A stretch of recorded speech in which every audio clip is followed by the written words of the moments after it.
जय माता दी। राधे राधे। आइए सुनते हैं गंगा सप्तमी की कथा। समस्त पापों को दूर करती है गंगा सप्तमी की यह कथा। पौराणिक शास्त्रों के अनुसार वैशाख मास शुक्ल पक्ष की सप्तमी तिथि को माँ गंगा स्वर्गलोक से शिव शंकर की जटाओं में पहुंची थी। इसलिए इस दिन को गंगा सप्तमी के रूप में मनाया जाता है।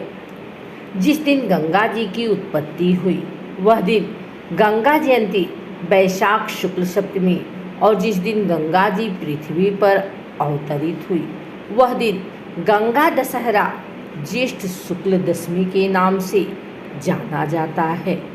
इस दिन माँ गंगा का पूजन किया जाता है। गंगा सप्तमी के अवसर पर माँ गंगा में डुबकी लगाने से मनुष्य के सभी पाप धुल जाते हैं और मनुष्य को मोक्ष की प्राप्ति होती है। वैसे तो गंगा स्नान का अपना अलग ही महत्व है, लेकिन इस दिन स्नान करने से मनुष्य सभी दुखों से मुक्ति पा सकता है। इस पर्व के लिए गंगा मंदिरों सहित अन्य मंदिरों पर भी विशेष पूजा अर्चना की जाती है। कहा जाता है कि गंगा नदी में स्नान करने से 10 पापों का हरण होकर अंत में मुक्ति मिलती है। इस दिन दान पुण्य का विशेष महत्व है। शास्त्रों में उल्लेख है कि जीवनदायिनी गंगा में स्नान, पुण्य सलीला नर्मदा के दर्शन और मोक्षदायिनी शिप्रा के स्मरण मात्र से मोक्ष मिल जाता है। गंगा सप्तमी के दिन गंगा पूजन एवं स्नान से रिद्धि सिद्धि यश सम्मान की प्राप्ति होती है।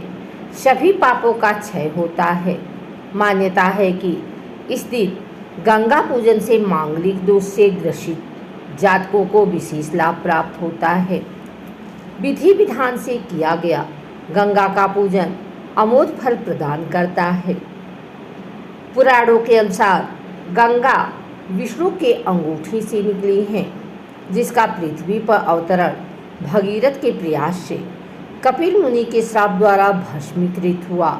राजा सगर के 60,000 पुत्रों की अस्थियों का उद्धार करने के लिए हुआ था। तब उनके उद्धार के लिए राजा सगर के वंशज भगीरथ ने घोर तपस्या कर माता गंगा को प्रसन्न किया और धरती पर लेकर आए।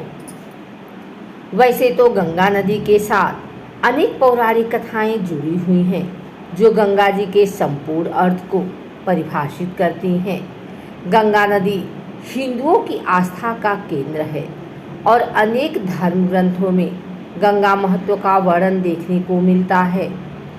एक अन्य पौराणिक कथा के अनुसार गंगा का जन्म ब्रह्मदेव के कमंडल से हुआ।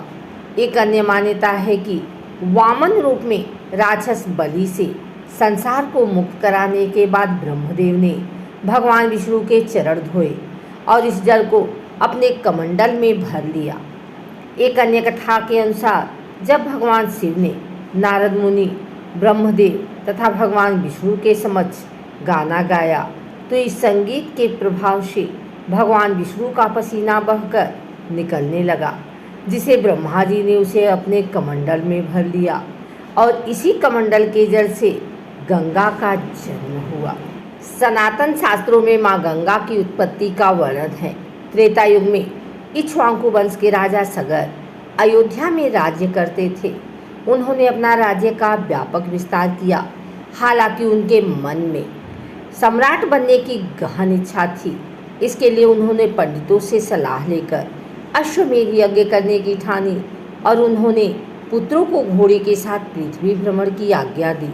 राजा सगर के पुत्र जब पृथ्वी भ्रमण कर रहे थे तभी अश्वमेध घोड़ा खो गया। यह जानकारी उन्होंने अपने पिता को दी।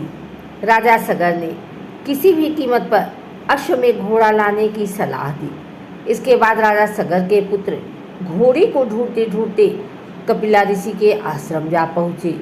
उस स्थान पर घोड़े को बधा दे उन्होंने विश्वास कर लिया कि घोड़े की चोरी कपिला ऋषि ने ही की है। राजा सगर के पुत्रों ने कपिला ऋषि को ललकारा और अपमानित किया। उस समय कपिला ऋषि क्रोधित हो उठे और तत्क्षण राजा सगर के पुत्रों को भस्म कर दिया। यह जानकारी राजा सगर को हुई। उस समय राजा सगर ने अंशुमन को यह कार्य सौंपा। अंशुमन अश्वमेध घोड़ा लाने में सफल हुआ, साथ ही पितरों को मोक्ष दिलाने हेतु उपाय भी जाना। उस समय कपिला ऋषि ने कहा, माँ गंगा ही उनके पितरों का उद्धार कर सकती हैं। हालांकि राजा सगर ने अपने पुत्रों को मोक्ष दिलाने के बजाय अश्वमेध यज्ञ किया। इसके बाद अंशुमन को सत्ता सौंप राजा सगर तपस्या हेतु वन चले गए। कालांतर में अंशुमन समेत उनके पूर्वजों ने पितरों को उद्धार दिलाने हेतु माँ गंगा की कठिन तपस्या की। इनमें किसी को सफलता नहीं मिली। कालांतर में राजा दिलीप के पुत्र भगीरथ ने रात त्याग कर हिमालय पर माँ गंगा की तपस्या की। भगीरथ को इस कार्य में सफलता मिली। अंततः माँ गंगा धरती पर अवतरित हुई। हालांकि माँ गंगा के वेग को रोकने हेतु भगवान शिव ने अपनी जटाओं में उन्हें समेट लिया। तब भगीरथ ने दोबारा माँ गंगा की तपस्या की। उस समय माँ गंगा ने भगवान शिव की तपस्या करने की सलाह दी। भगवान शिव को प्रसन्न करने के बाद भगीरथ को पितरों को मोक्ष दिलाने में सफलता मिली। इसी समय गंगा के वेग से जन्हू मुनि की यज्ञशाला बह गई। तब जन्हू मुनि ने गंगा नदी अपने में समाहित निगल कर लिया। इस समय भी भगीरथ को जन्हू मुनि की तपस्या करनी पड़ी।